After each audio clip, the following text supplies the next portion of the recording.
వచ్చే విద్యా సంవత్సరం నుంచి అమల్లోకి రానున్న కొత్త ఎడ్యుకేషన్ పాలసీని అమలు చేసేది లేదని తమిళనాడు సర్కార్ తెగేసి చెప్తోంది.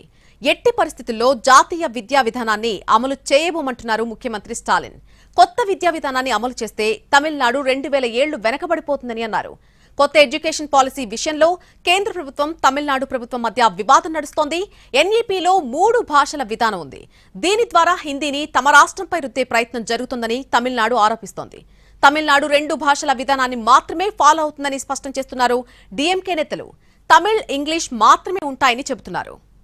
నేషనల్ ఎడ్యుకేషన్ పాలసీని 2020లోనే కేంద్ర ప్రభుత్వం ఆమోదించింది. దీని ప్రకారం 5+3+3+4 విధానం ఉంటుంది.